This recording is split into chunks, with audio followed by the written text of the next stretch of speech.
नमस्कार। आकाशवाणी जयपुर अजमेर से प्रस्तुत है प्रादेशिक समाचार।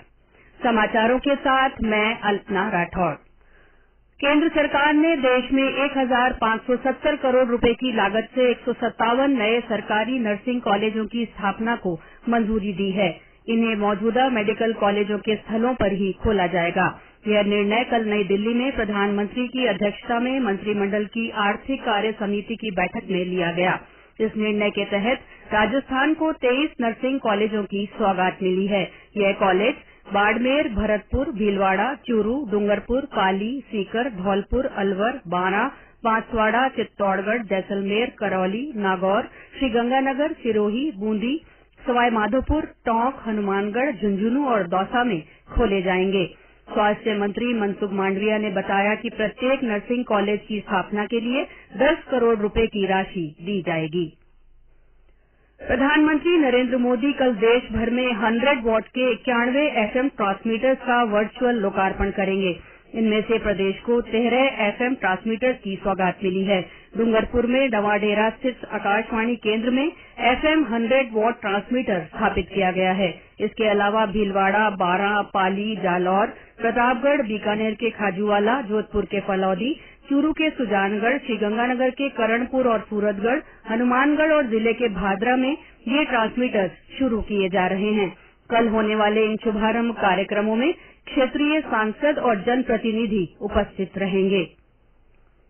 विश्व बैंक की लॉजिस्टिक प्रदर्शन सूचकांक एलपीआई 2023 के 7वें संस्करण में 139 देशों में से भारत 38वें स्थान पर है। भारत ने 6 स्थानों की छलांग लगाकर लॉजिस्टिक रैंकिंग में सुधार दिखाया है। वाणिज्य और उद्योग मंत्रालय ने कहा कि यह भारत की वैश्विक स्थिति का एक मजबूत संकेतक है।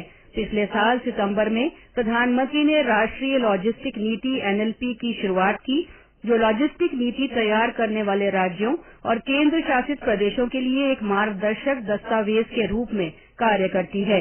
यह नीति लॉजिस्टिक बुनियादी ढांचे और सेवाओं के उन्नयन और डिजिटलीकरण पर केंद्रित है।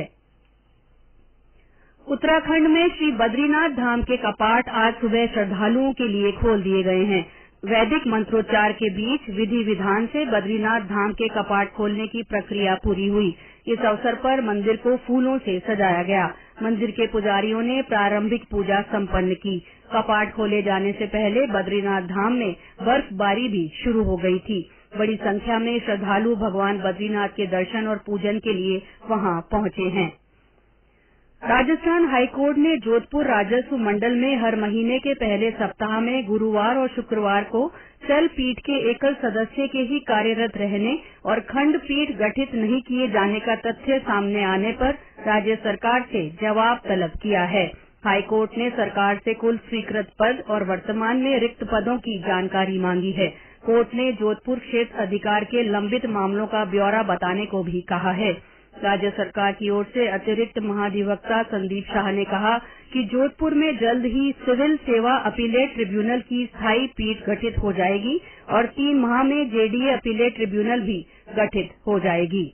विश्व स्वास्थ्य संगठन WHO के महानिदेशक टेड्रोस अदनोम घेब्रेयेसस ने कहा है कि साल की शुरुआत से कोविड-19 से मरने वालों की संख्या में 95% की कमी आई है। उन्होंने कहा कि हालांकि महामारी का खतरा अभी टला नहीं है, अनुमानित 10 में से 1 संक्रमण भयानक हो सकता है। उन्होंने कहा कि वे अब भी 2023 में WHO द्वारा वैश्विक कोविड-19 महामारी के अंत की घोषणा करने की संभावना के बारे में आशावादी हैं। वहीं प्रदेश में कल कोरोना संक्रमण के 498 नए मामले सामने आए और 604 संक्रमित ठीक हुए। कल सबसे ज्यादा 110 मामले जयपुर जिले में मिले। कल इस संक्रमण से दौसा, बाड़मेर और भरतपुर में एक व्यक्ति की मृत्यु हो गई। इंडियन प्रीमियर लीग में आज राजस्थान रॉयल्स का मुकाबला चेन्नई सुपर किंग्स से होगा। ये मैच जयपुर के सवाई मानसिंह स्टेडियम में खेला जाएगा। दोनों ही टीमों के लिए दूसरे राउंड का यह पहला मुकाबला है। पहले राउंड के 7 मैचों में चेन्नई ने 5 और राजस्थान ने 4 मैच जीते हैं। राज्य में मौसम में एक बार फिर बदलाव होने से कल कुछ जिलों में हल्की बूंदाबांदी और मध्यम से तेज हवाओं का दौर जारी रहा। मौसम विभाग के अनुसार एक नए पश्चिमी विक्षोभ से आज आंधी और बारिश की गतिविधियों में बढ़ोतरी होने की संभावना है। इसके साथ ही प्रादेशिक समाचार बुलेटिन समाप्त हुआ। नमस्कार।